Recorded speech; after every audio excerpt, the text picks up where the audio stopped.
Hey, welcome back. So I promised that I would put some of these answers from the quizzes that I've taken regarding the NLA or National Liberty Alliance, where I'm training to be a grand jury administrator. And so I'm just going to explain some of these, and some of them I can't even remember all about them. There's just so much formation, but um, bear with me there. So first of all, as you can see here, the state has a vested interest in all marriage contracts that involves partial ownership of children. You've heard me mention that the state owns your children with you because you've entered a contract. And I've gone over that obviously a lot.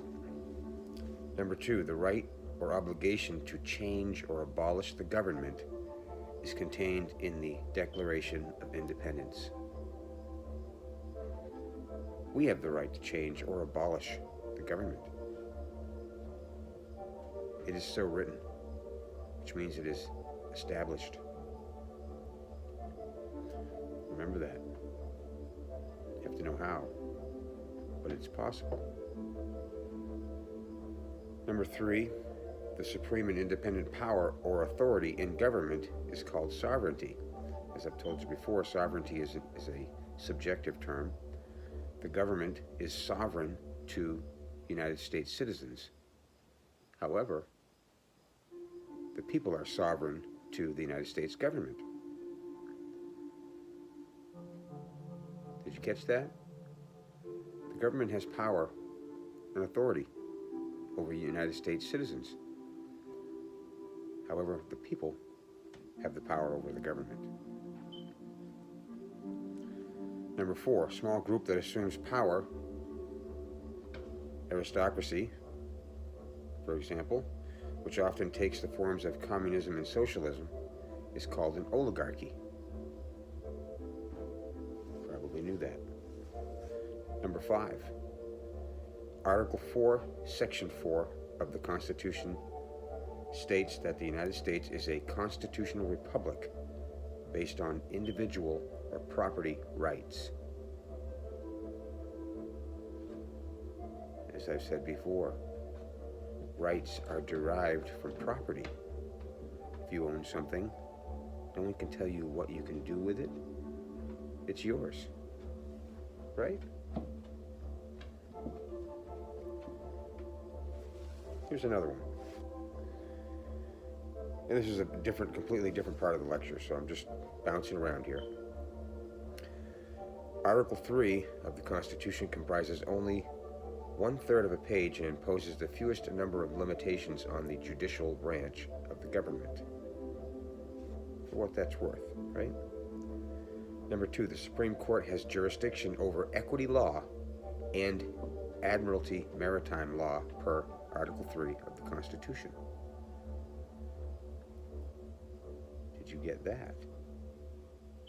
They have jurisdiction, which means control, over equity law and admiralty maritime law.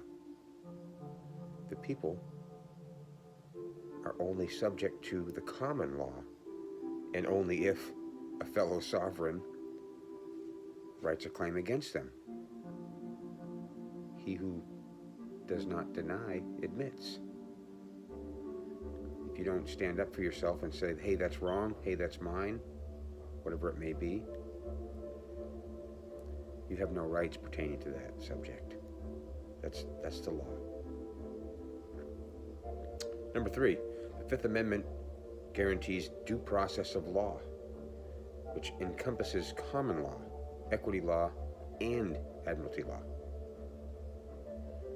So you have the right to due process even if you have somehow been entered into the arena of equity law or admiralty law, and of course if you are in the common law. Number 4, in order for a body of law to be valid, it must have remedy and recourse. there's no remedy or recourse, that body of laws it's not valid. It's completely not valid. Body of law must have remedy and recourse. Even the UCC has remedy and recourse. UCC 1-308, UCC 1-103.6. Number 5, the Internal Revenue Code, or Title 26, is written to apply only to non-resident aliens, foreign corporations, and United States citizens living and working in foreign countries, and is thus considered non-positive law. Let's do one more here. Title 29, Section 152 refers to a person or human being or corporation within the meaning of the 14th Amendment. If you haven't seen my video on the 14th Amendment, or when I discussed it, I certainly suggest you go check it out. The ratification of the 14th Amendment by Congress resulted in the creation of a juristic person or a non-existent corporation, as well as the creation of the United States citizen.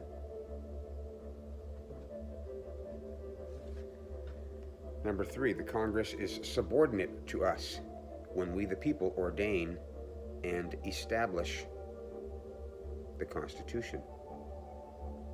Just because the Constitution is there and you hold it in your hand, if you don't know how to ordain what your rights are, ordain means speak into existence, and establish, which means put on paper, aka an affidavit.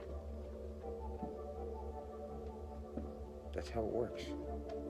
This is how it works. You have to ordain and establish the Constitution that's protecting you, as well as if you're using the sentence structure, parsing, syntax, grammar, if you're using being a free man, free woman, either way. Even when you're using the Constitution, you have to be able to cite that part of the Constitution that protects your rights. You can't just say, the Constitution protects me, and okay, how? You know, you have to have some working knowledge. Not a lot, but you have to have some. Number 4, the 13th, 14th, and 15th Amendments were ratified in the post-Civil War period and gave Congress a great degree of power. Power over whom? Over United States citizens. Over ones whom are subject to the corporation. Your kids are, if you signed a SS5 form, if you signed a state birth certificate, then they are subject to that until you sever that contract by establishing the break. You ordain it. If you're speaking to somebody, and establish it, meaning putting it on paper. Number 5, the Bill of Rights has a preamble that was written to prevent misconstruction or abuse of power by Congress. If you read the Constitution, even without the Bill of Rights, you're pretty free if you know how to communicate those things. However, they were so afraid of misconstruction, as you can see here, or abuse of power toward the people, that they created the Bill of Rights. Here's the problem. Nobody knows what's in the Bill of Rights. They don't know what it means. And therefore, they have no way of ordaining and establishing their protections. And so therefore they become victims. This is the way it's been for many, many years. God, I can't believe it's already almost 10 minutes. Okay. I'll either do some more of these next time, or I might do a little quick video on some grammar and syntax and so forth. Give you some examples of non-tangible, non-contract words versus a tangible contract word.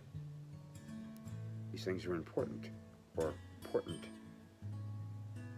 They're important to the people that prosecute you, and so obviously they're important to you, especially if you know how to use them. Once again, so glad you came by. Trying to do more of these, find the time. I'll see you soon, all right? Take care.